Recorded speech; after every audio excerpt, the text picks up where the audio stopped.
প্রথম যে শব্দ নাযিল হয়েছে সেই শব্দটাই হলো ইকরা।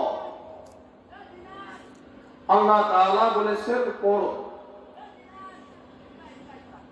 এখানে বিজ্ঞ আলেম দুই পাশে দুইজন বসে আছেন, আমাদের হেড স্যার বসে আছেন।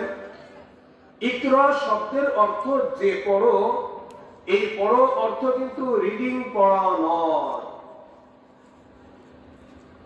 এই পড়ার অর্থ হলো আমি যা পড়ব তার অর্থ, তার প্রেক্ষাপট, তার উদ্দেশ্য, তার ভিতরে কি দর্শন নিহিত আছে, এর দ্বারা কি আদেশ সাবেত হয় নাকি কোনো নিষেধ আরোপ হয়, এই বিস্তারিত গবেষণামূলক অধ্যয়নের নামই হলো ইকরা।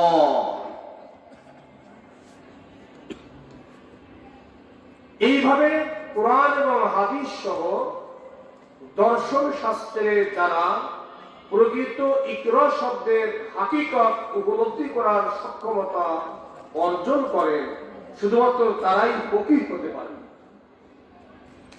আজকে আমাদের সমাজে একটা গাছতলা বাসতলা মাদ্রাসায় 2 দিন ঘুল্লি দিয়ে এসে নামের আগে কি লিখে দেই? মুফতি লিখে দেই। বাংলাদেশে মুফতি আর ডাক্তার এর থেকে সস্তা জিনিস আর নাই। আমার গ্রামের যে ছোট্ট বাজার, এই বাজারে 4 জন ডাক্তার বসে, ওর একটাও ইন্টারমিডিয়েট পাস নাই, নামের আগে ডাক্তার আছে। কি কি কিতাব পড়ে মুফতি হতে হয় সেই কিতাবের নামও বলতে পারে না, কিন্তু নামের আগে মুফতি আছে। কারণ এই ইকরা শব্দের তাফসীর খোদ মুফতি সাহেবদেরই জানা নাই। আল্লাহ রাব্বুল আলামিন কোরআনের অসংখ্য আয়াত দিয়ে এবং আল্লাহ রাসূল সাল্লাল্লাহু আলাইহি ওয়াসাল্লাম একাধিক হাদিসের মাধ্যমে আমাদের উপরে এই কাজটা ফরজ করে দিয়েছেন যে আমার নিজের ঈমান ও আমলের ভিতরে যে ত্রুটি আছে, আমার ঈমান এবং আমলকে শুদ্ধ করার জন্য, পরিশুদ্ধ করার জন্য, পরিপূর্ণ করার জন্য আল্লাহর এই দুনিয়ায় আমাকে সফর করতে হবে।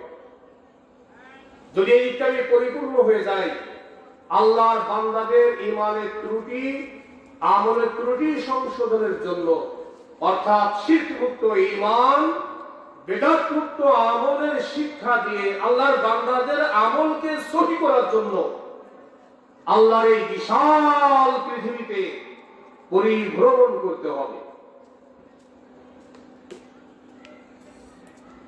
একজন কামেলে মুমিন হতে হলে কোরআনে উল্লেখিত 63টা গুণ অর্জন করতে হয়। এর ভিতরে একটা গুণ হলো সূরা তাওবার ভিতরে আল্লাহ তাআলা মুমিনের যে 10টা গুণ উল্লেখ করেছেন, তার মধ্যে একটা গুণ হলো আস-সাইহুন।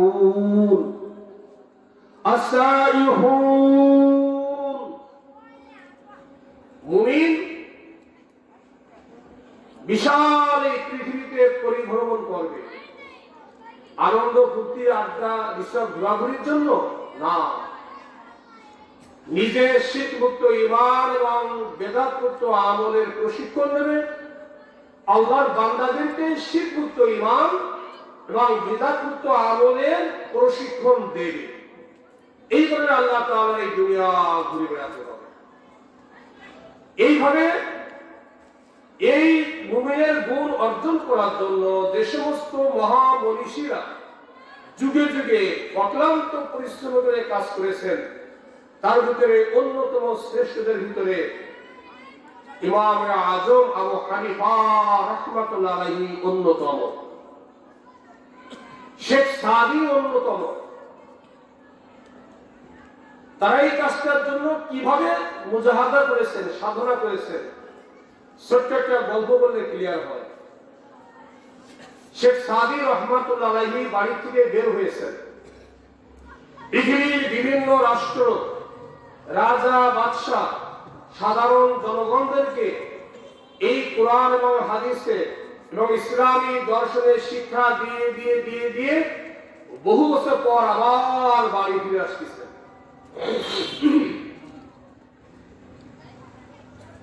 বাড়ির কাছে সমরকন্দ শহর পৃথিবীর বিখ্যাত শহর, এখন অনেক উন্নত মানের শহর। এই শহরে এসে তিনি ভাবলেন, আমি যখন বাড়ি থেকে বের হই তখন আমার স্ত্রী গর্ভবতী ছিল। এতদিন নিঃসন্দেহে আমার স্ত্রীর একটা সন্তান হয়েছে, সেই সন্তানের জন্য কিছু উপহার সামগ্রী কিনে নেওয়া দরকার। খালি হতে গেলে কেমন দেখা যায়, কি কিনে নেব? উনি তাকিয়ে দেখলেন যে কিছু দূরে একটা ছোট্ট মিষ্টি ফুটফুটে মেয়ে টুপি বিক্রি করতেছে ফুটপাতে। উনি মনে করলেন যে ওখান থেকে একটা টুপি আমার সেই সন্তানের জন্য কিনে নিয়ে যায়। যে উনি টুপি বাঁচতে বাঁচতে 3টা টুপি পছন্দ হয়ে গেছে, মনে করলো 3টাই কিনি। পৃথিবী বিখ্যাত দার্শনিক, পৃথিবী বিখ্যাত কবি, এজন্য কবিতার ছন্দে টুপির দাম প্রশ্ন করলেন। আইকে বুয়ে মেসলে রুয়ে সমরকন, আইকে বুয়ে মেসলে রুয়ে সমরকন, একে চান্দ ইয়ে চান্দ ইয়ে চান্দ।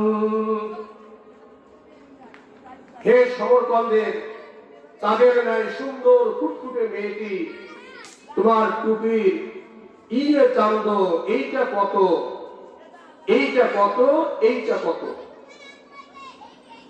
মেয়েটা মনে করলো এই লোকটা কবিতার ছন্দের দাম প্রশ্ন করছে, আমিও সেভাবে উত্তর দেব। মেয়েটি বলল, আইকে রুয়ে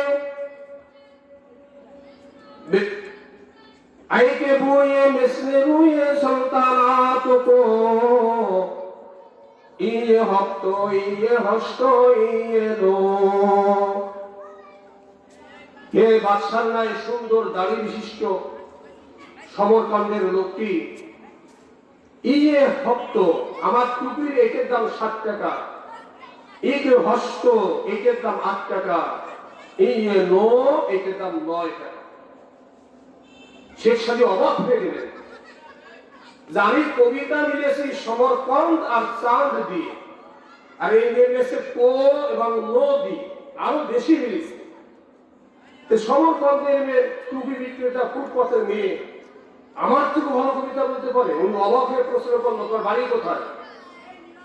মেয়েটা যে গ্রামের নাম বললো, শেখ সাদি অবাক হলো, এটা আমারই গ্রাম, আমার গ্রামে এত সুন্দর একটা মেয়ে জন্মগ্রহণ করেছে। উনি বিস্মিত হয়ে প্রশ্ন করলো, এই মেয়ে তোমার আব্বার নাম কি? মেয়েটি বলল যে আপনি তো খুব বাহাদুরি করে কবিতার সঙ্গে টুপির দাম শুনলেন, আমার আব্বার নাম যদি শোনেন তাহলে তো আপনার, আমার আব্বা হলো এই জামানার সবচেয়ে বড় কবি শেখ সাদি রহমাতুল্লাহ আলাইহি। যার জন্য উপহার কিনছে বিক্রেতা সেই মেয়ে, নিজের মেয়েকে নিজে চেনে না, এই জন্য চেনে যে আল্লাহর বান্দাদেরকে আল্লাহর দ্বীনের শিক্ষা দেওয়ার জন্য, শীত মুক্ত ইমানের শিক্ষা দেওয়ার জন্য, বেদাত মুক্ত আমলের শিক্ষা দেওয়ার জন্য পৃথিবীর বিভিন্ন রাষ্ট্রে রাষ্ট্রে ঘুরে বেরিয়েছে। ঠিক অনুরূপভাবে ইমাম আবু হানিফা রাহমাতুল্লাহ